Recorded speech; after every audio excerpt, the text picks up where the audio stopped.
So, moving on with notes today. Yesterday we kind of did an introduction to space, and we kind of, just talked about exploration a little bit. We reviewed the solar nebular disk theory and how the Big Bang and that kind of thing. So it's kind of an introduction to all of that. So now we're going to look at, just kind of dive a little bit deeper into space and figure out the basics more of the basics. Starting with, why is Pluto not a planet? Do you guys already know this? Why is Pluto not a planet? Too small. It's too small, but there are certain qualifications that make something a planet, and Pluto didn't meet all of those qualifications. Depending on what year it was. That's a good guess too. No, I'm saying they changed their mind a lot. They do change their mind a lot. Yeah. It was a planet like 4 times. Yeah, and now they've changed their mind and like, yeah, no, it's not a planet, and this is because these are the new rules for what makes a planet. So you're right, you have a good point. It was a planet, and now they're like, no, we're gonna say that this is the qualifications, and if you check these boxes, this makes you planet.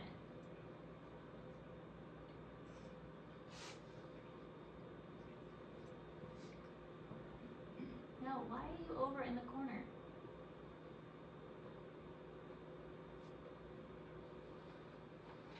Why are you taking so long to load?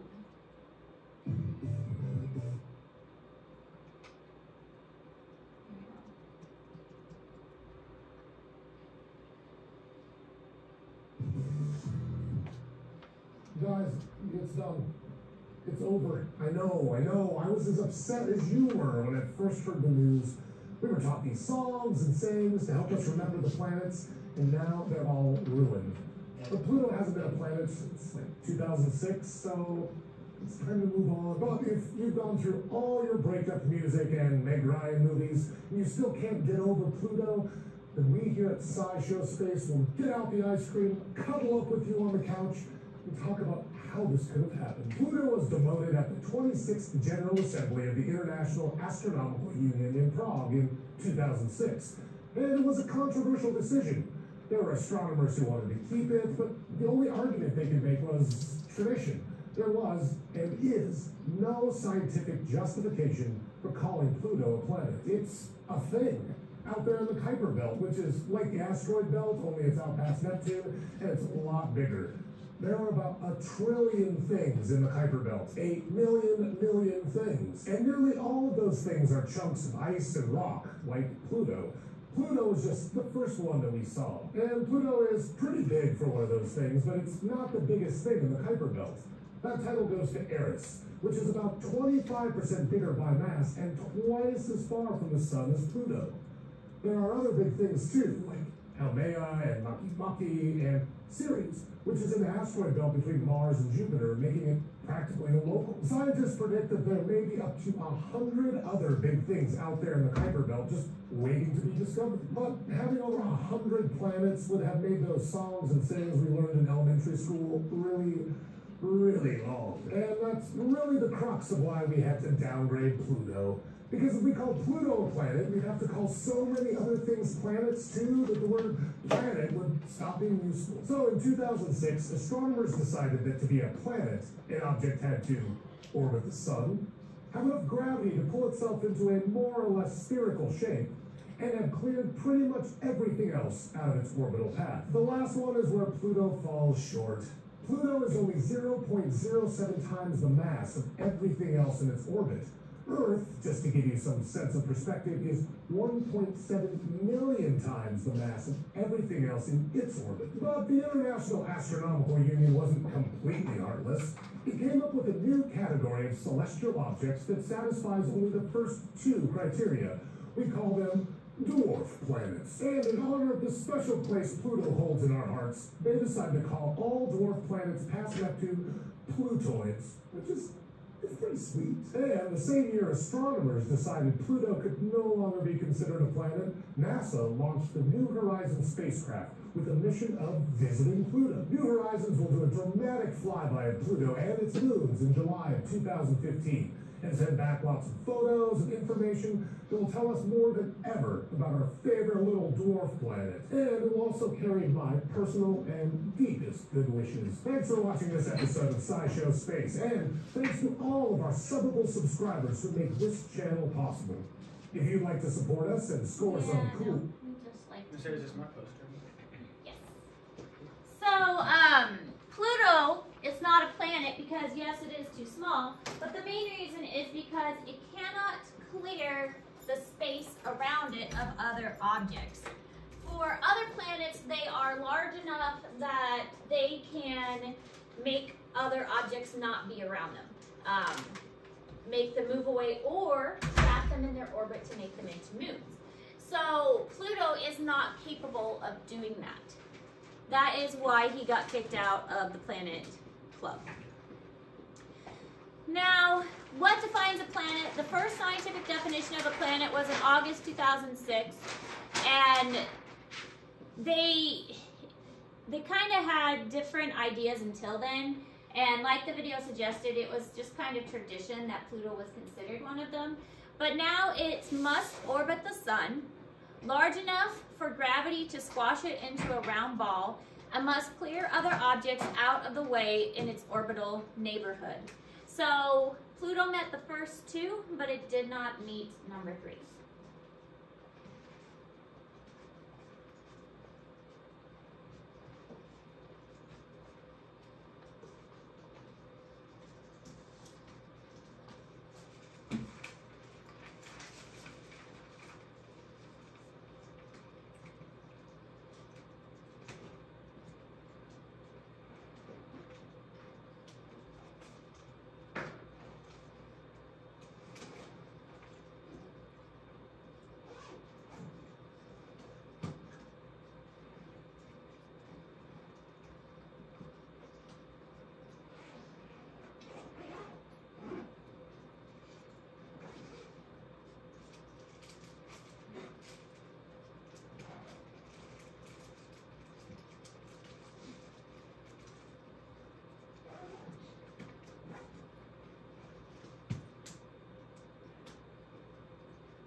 Briefly go through the planets and talk about the general characteristics. Now, we are going to go over them in a lot more detail in our next units because, like I said, this is just kind of an introductory one. Then we're going to have near space, and then we're going to have far space. So, right now, it's just very brief. This is the planet. This is very briefly what it is. So Mercury is the first one in our solar system, and it's the one closest to the sun, a bit larger than Earth's moon. So I mean, still pretty small if it's larger than our moon, small by some standards. It has no atmosphere to it. So like our atmosphere, think of it as kind of like a blanket that covers the Earth. And so we have the air and everything, and then you go out of our atmosphere and boom, space. Well, this one doesn't have any atmosphere to it at all. So it's very unlikely that there would be any life that's here. It's very dense, and it has and it's covered with a lot of different craters. Because remember, if we're going with the theory that space expanded outward, then anything closest to the sun would be the very heavy particles.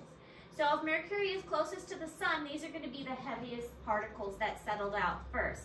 And as we get further away, those are going to be the lighter particles, the gases. It revolves around the sun very quickly and rotates slowly. So, difference between revolution and rotations. Revolution is going around the sun. Rotation is like thinking rotating on an axis like a top. So that is the difference of that. Revolution is around the sun. Rotation, think spinning like a top. So it goes around the sun very quickly, but as far as like spinning on its axis, it does that very slowly. So also to clarify, rotation is what gives us night and day. So we have, our Earth rotates 24 hours, and that's what gives us night and day. So, but our revolution is like 364.25 or something like that. But Mercury, one rotation is 59 Earth days. So one day on Mercury is 59 days of ours. So, yeah, one of their days is 59 days of ours. Has the greatest temperature extremes of any planet, but you'll notice it doesn't say it is the hottest planet. Even though it is closest to the sun, it is still not the hottest planet. It just has the highest variation. The coldest cold and the hottest hot, the highest variation, but not the hottest planet overall. That's It's kind of neat that it's the closest to the sun, but not the hottest.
You good with this one?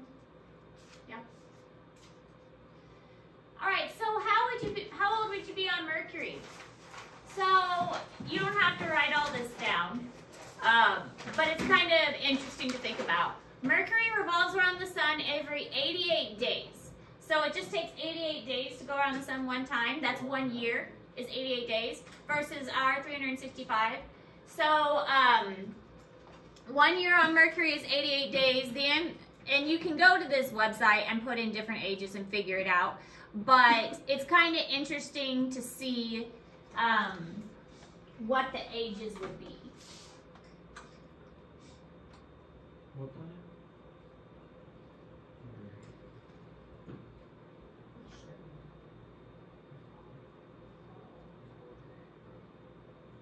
So on Mercury,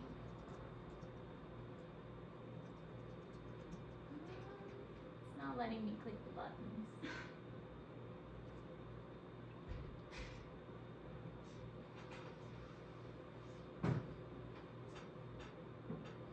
But it's a good website with lots of information. Maybe I'll post the website for you. It's not letting me click on anything. It's sad. Anyway, so how old would you be on Jupiter? Why do you think you were older on Jupiter than I'd be Mercury? 74 on Mercury. Oh, you did it for me? Thank you. 74. You just, if you just do your age times 365, you just divide that number by 80.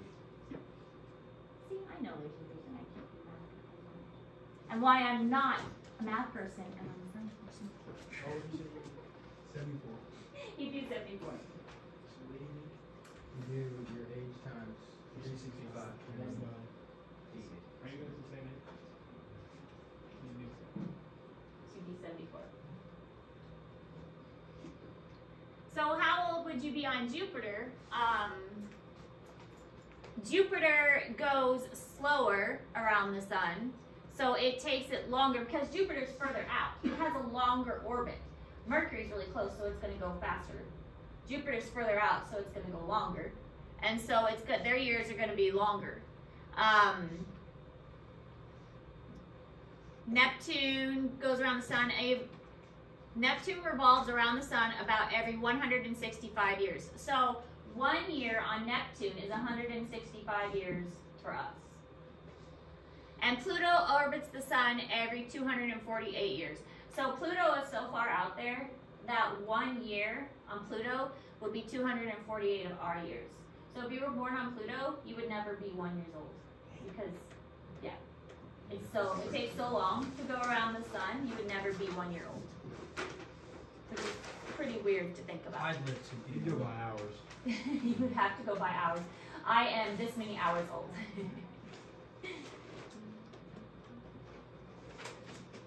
So on Jupiter, you'd be much younger. And Mercury goes around the sun faster, so you'd be older. You'd be older on Venus. On Neptune, you'd be less than a year old. And on Pluto, you'd be practically a newborn. So just kind of fun to think about because the farther away, the bigger the orbits, and so the younger you would be as far as years. You never have to go to school and you You don't have to go to school. You'd be a baby. All right, so Venus. This is called the veiled planet, and it orbits the sun every 255 days, Earth days. So this one is also a little bit, like their year's a little bit less, so you'd be a little bit younger, or no, sorry, a little bit older on Venus. Similar to Earth in size, density, mass, and location.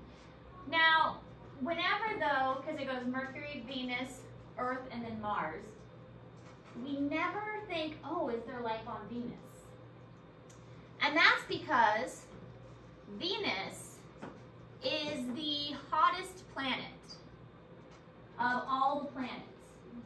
So the likelihood of something living to be able to survive on Venus is not very good. Because Venus has a very, very dense atmosphere, and it has created the greenhouse effect. They have, most of their atmosphere is carbon dioxide, and we've talked about how carbon dioxide creates the greenhouse effect. And so Venus has 475 degrees Celsius. It is extremely hot. So hot that it's hotter than any other planet, and it's because their atmosphere is so big. Now remember, Mercury didn't have any atmosphere. There's also no ocean to absorb the extra carbon dioxide like here on Earth. The ocean absorbs some of that carbon dioxide, but there's nothing like that on Venus, so that carbon dioxide just sits there and it builds up and basically heats up Venus. And we're going to get into that a lot more when we talk about the planets individually. But everybody pretty much agrees that there's not going to be life on Venus because it's just way too hot.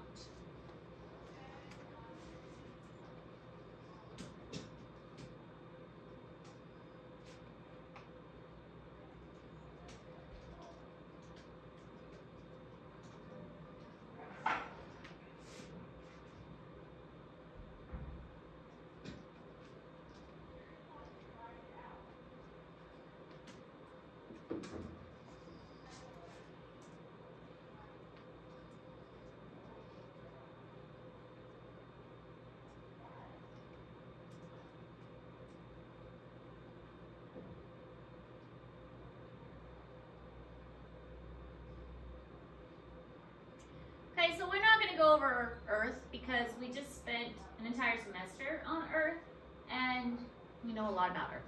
So, but Mars is the one that we have a lot of interest in. It's considered the red planet. its atmosphere of Mars is very thin. It does have a lot of dust storms. The scientists are still researching whether or not Mars has an active water cycle similar to Earth. That seems to be the key as to whether Mars could hold life, is whether water is present. If water is present, then that is the assumption that life could have once lived there. They are still trying, I mean, I think they might have found some evidence of past bacteria, and bacteria are life. So there's still a lot of interest in, can Mars sustain life? There's a really big mountain there called Olympus Mons, which is 2.5 times bigger than Mount Everest. Pretty big.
So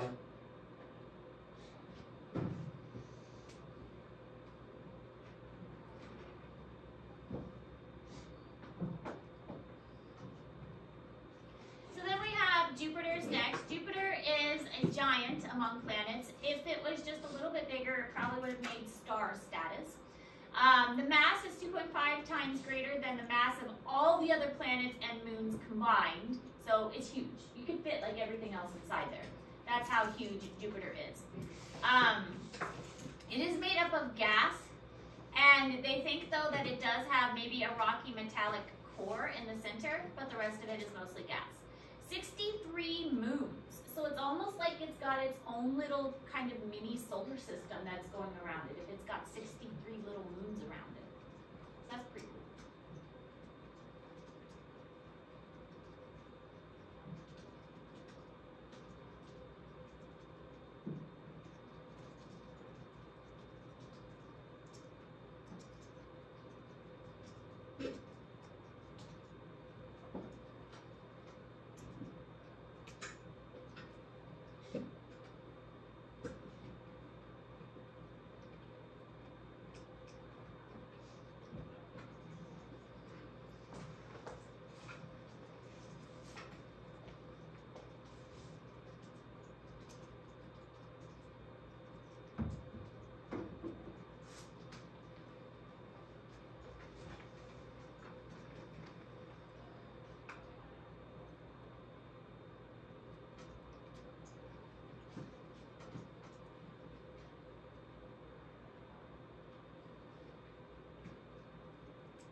Okay, then we have Saturn. Saturn is the elegant planet. 29.46 Earth years to revolve. So, yeah, 29 years to make 1 year on Saturn. Twice as far from the sun as Jupiter. So by the time you get to these outer planets, they're not like evenly spaced. So you get to Jupiter and it's like a big jump before you get to Saturn. They're not evenly spaced away from each other. Saturn is much farther out there. It has an internal structure that's kind of similar to Jupiter. It might have a rocky core, but it's got the gas outer portion, and most people know it for its rings, of course. 56 moons discovered so far around Saturn.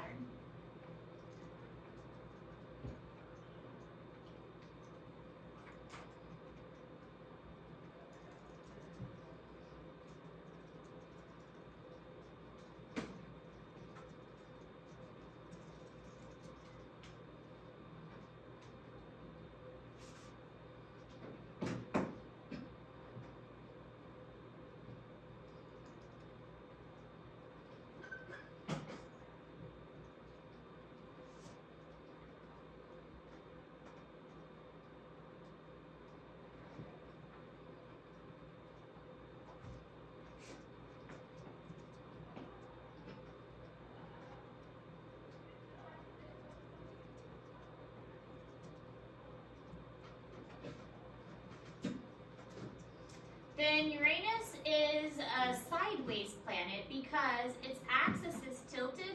So when it rotates, it's actually rotating, instead of like upright, it's rotating, looks like a ball rolling. And it looks like like I said, a ball rolling instead of a spinning. There are 9 distinct ring belts. So it does have rings as well. It's just not as obvious as Saturn's rings are.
Okay, then we have Neptune.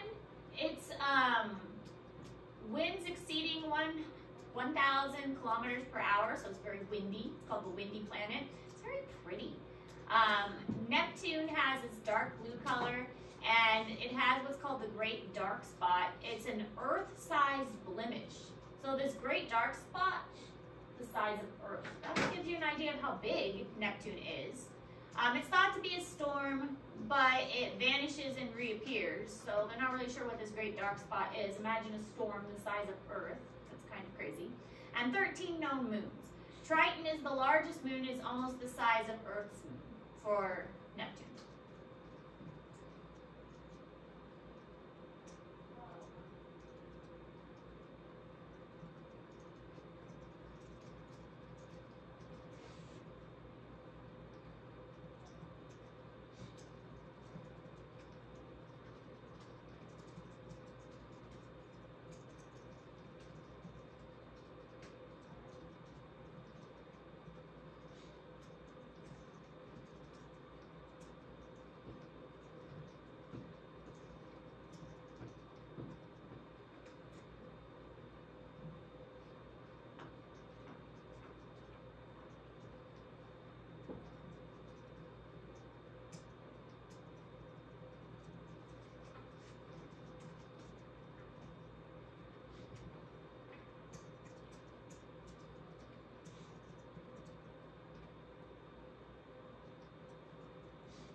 And then last but not least, Pluto. which is considered now a dwarf planet, not a real planet, Pluto. No longer considered a real planet. I mean, a dwarf planet is, something. Too weak to attract all the debris nearby. And it does have a moon, which is called Charon.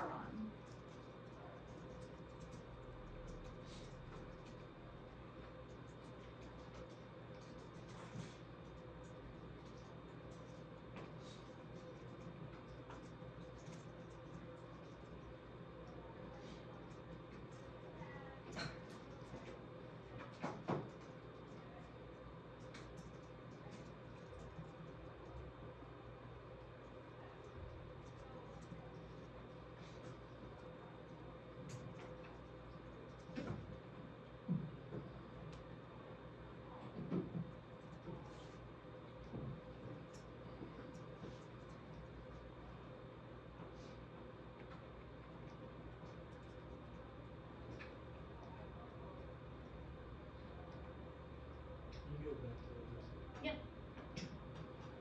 Mm-hmm.